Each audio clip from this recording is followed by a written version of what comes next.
They say history is written by the winners, but sometimes history is written by people who just cannot believe what they've witnessed.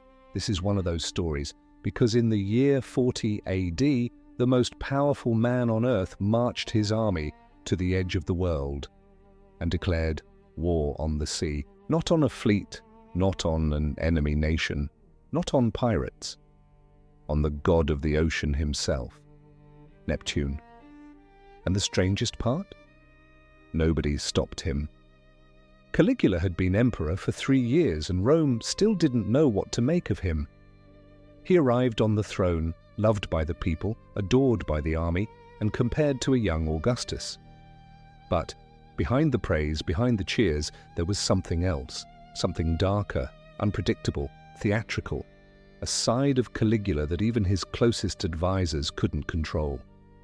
By the winter of AD 39, Caligula announced a grand military campaign in the north. The empire buzzed with rumors.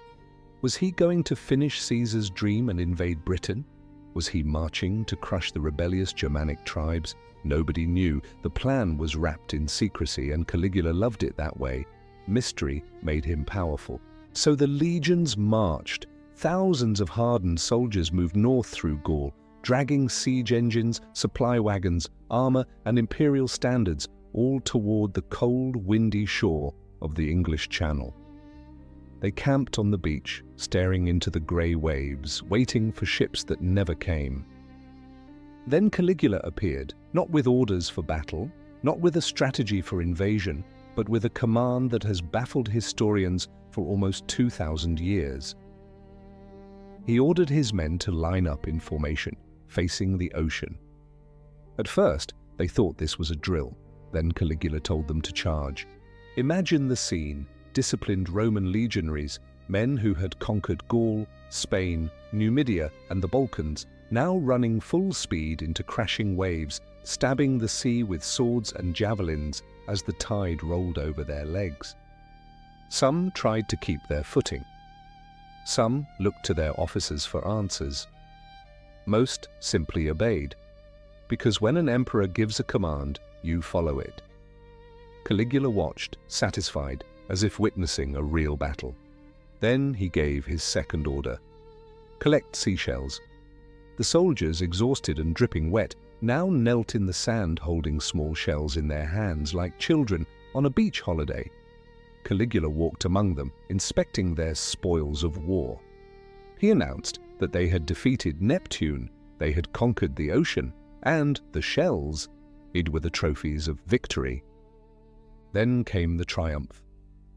In Rome, Caligula paraded the shells before the people, presenting them as the treasure of a successful campaign. Senators were horrified but clapped anyway. Nobody dared question the emperor, who had just waged war on the sea. But what really happened that day?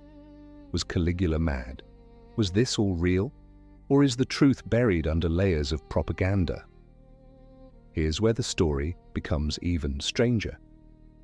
Most of our sources for Caligula came decades after his death, written by senators who hated him, generals he demoted, and historians repeating rumors. These writers painted him as a monster, a madman, a tyrant, drunk with power. And the war on the sea fits perfectly into that picture. But modern historians aren't convinced. Some believe Caligula really planned to invade Britain. But the logistics collapsed. The troops or ships weren't ready. The weather turned. Perhaps the local commanders resisted. Whatever the reason, Caligula needed to save face.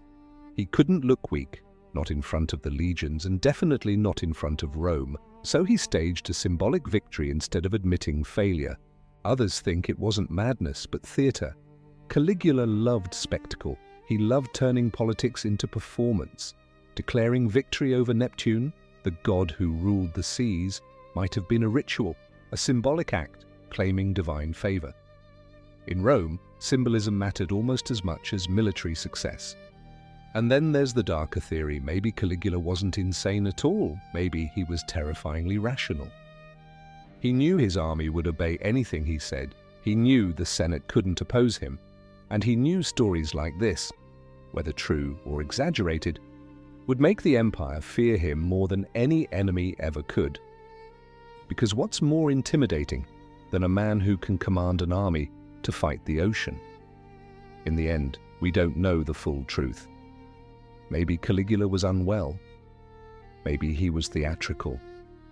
Maybe he was an emperor desperate to appear victorious at any cost.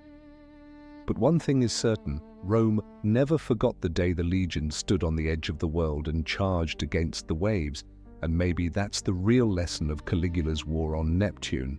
Not that power corrupts, well, I think we already know that, but that absolute power in the hands of a man alone with his own imagination can turn an empire into a stage and an ocean into an enemy. Because when no one can tell you no, even the sea starts to look like something you can conquer.